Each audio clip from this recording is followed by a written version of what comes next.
ஒரு காலத்தில் சீனாவின் ஒரு பகுதியில் ஒரு பெரிய மடாலயம் இருந்தது.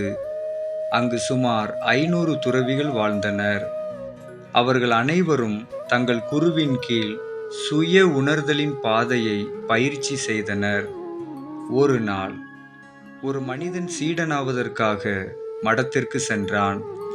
அவன் ஜென் துறவியிடம், ஐயா, நான் என்னை அறிய விரும்புகிறேன், எனக்கு உண்மை தெரிய வேண்டும் என்றான். ஜென் துறவி அவனை பார்த்து, நீங்கள் உண்மையை அறிய விரும்பினால் உங்கள் முழு வாழ்க்கையையும் பணயம் வைக்க வேண்டும் என்றார். உண்மையை அறிய உங்கள் வாழ்நாள் முழுவதும் ஆகலாம். இன்னும் இந்த வாழ்நாளில் நீங்கள் உண்மையை அறிவீர்கள் என்பதற்கு எந்த உத்தரவாதமும் இல்லை. அதற்கு நீங்கள் தயாரா என்று கேட்டார். இதை கேட்ட சீடன், அதற்கு நான் தயாராக இருக்கிறேன், மீண்டும் திரும்பி செல்லாமல் இருப்பதற்காகவே இங்கு வந்தேன் என்றான். அதற்கு துறவி, அப்படியென்றால் இந்த மடத்தில் 500 துறவிகள் இருக்கிறார்கள்.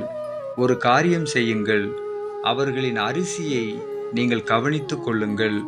காலையில் இருந்து அரிசி அடித்து கொண்டே இருங்கள்.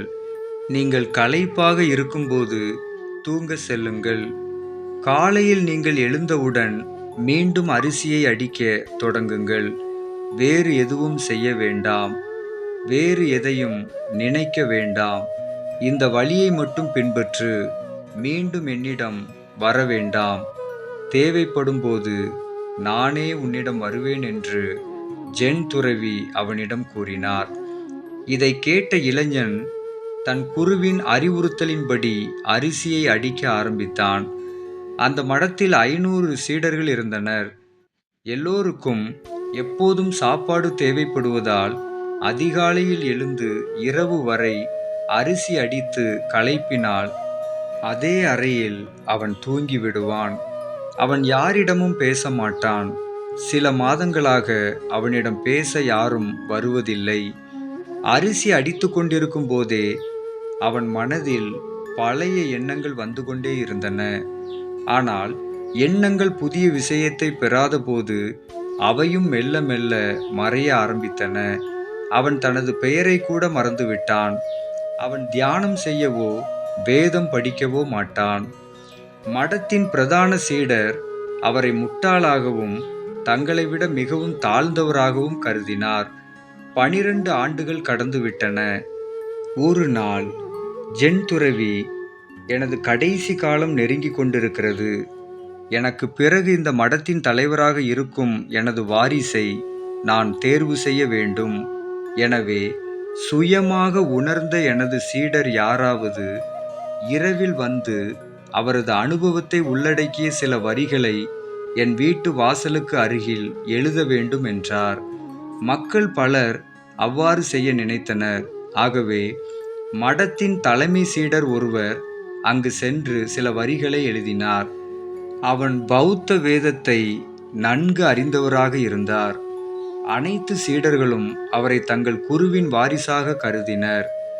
மனம் ஒரு கண்ணாடி போன்றது. அதில் எண்ணங்கள் மற்றும் ஆசைகளின் தூசிகள் குவிந்து கிடக்கின்றன. இந்த தூசியை துடைப்பதே தியானம் என்றார். யாருடைய தூசி தெளிவாகி விட்டதோ மனம் என்ற கண்ணாடியும் தெளிவாகிவிடும். அவர் முக்தி அடைந்தார் என்று எழுதினார். காலையில் எழுந்த குரு இந்த வரிகளை பார்த்ததும் மிகவும் கோபமடைந்து, எந்த முட்டாள் என் சுவரில் இவ்வளவு குப்பைகளை எழுதியிருக்கிறான் என்று கூறினார். தலைமை சீடன் மௌனமாக இருந்தார். எனினும் அவர் எழுதிய வரிகள் ஞானம் நிறைந்தது. ஆனால் அனைத்தும் புத்தக அறிவு. தலைமை சீடர் மிகவும் புத்திசாலி. அவர் வரிகளை எழுதினார், ஆனால் கீழே கையெழுத்திடவில்லை. ஏனென்றால் அது சரியா இல்லையா என்பது பற்றி அவருக்கே உறுதியாக தெரியவில்லை. காரணம், அவர் தன்னை உணரவில்லை. குரு இந்த வரிகளை முற்றிலும் நிராகரித்தார். இதை கண்டு அனைவரும் ஆச்சரியம் அடைந்தனர். இந்த சம்பவம் மடம் முழுவதும் விவாத பொருளாக மாறியது. 2 சீடர்கள் இதை பற்றி பேசிக்கொண்டிருந்த போது 12 வருடங்களாக இங்கு வந்து இரவும் பகலும் அரிசி அடித்து கொண்டிருந்த சீடன் அவர்களை கடந்து சென்றான். இருவரின் விவாதத்தையும் கேட்டு மெதுவாக சிரித்தான். அவன் சிரித்ததை பார்த்த இருவரும், ஏன் சிரிக்கிறாய் என்று கேட்டார்கள். ஏனென்றால் அவர்களின் கருத்துப்படி அந்த அரிசி அடிக்கும் சீடன் மிகவும் அற்பமானவன். ஒன்றுமே அவனுக்கு தெரியாது. அவன் வேதம் படிப்பதையோ தியானம் செய்வதையோ யாரும் பார்த்ததில்லை. ஒரு இடத்தில் அமர்ந்து தியானம் செய்யவில்லை என்றால் ஞானம் பெற முடியாது என்றே அவர்கள் நம்பியதால் அரிசி அடிக்கும் அவனை ஒரு முட்டாள் என்றே எல்லோரும் கருதினார்கள். அந்த மடத்தில் பெரிய பண்டிதர்களும் இருந்தார்கள். அவன் சிரிப்பதை கண்டு அவர்கள் வியந்தனர். நீ ஏன் சிரித்தாய் என்று அவர்கள் அவனிடம் கேட்டார்கள். அதற்கு அரிசி அடிக்கும் சீடன், நான் சிரித்தேன், ஏனென்றால் குரு சொல்வது சரிதான். இந்த வரிகள் அனைத்தும் குப்பை. இந்த வரிகளுக்கு மதிப்பு இல்லை என்றான். இதை கேட்ட அந்த சீடர்கள் அதிர்ச்சி அடைந்து அவனிடம் இதைவிட சிறப்பாக சில வரிகளை எழுத முடியுமா என்று கேட்டார்கள். அதற்கு அரிசி அடிக்கும் சீடன், நான் படிக்காததால் என்னால் எழுத முடியாது. ஆனால் சில வரிகளை என்னால் சொல்ல முடியும். அந்த வரிகளை நீங்கள் எழுதினால் நான் உங்களுடன் செல்ல தயாராக இருக்கிறேன் என்றான். அவர்கள் ஒப்புக்கொண்டதால் அவர்கள் குருவின் அறைக்கு அருகில் சென்றார்கள். அரிசி அடிக்கும் சீடன் சில வரிகளை கூறினான்.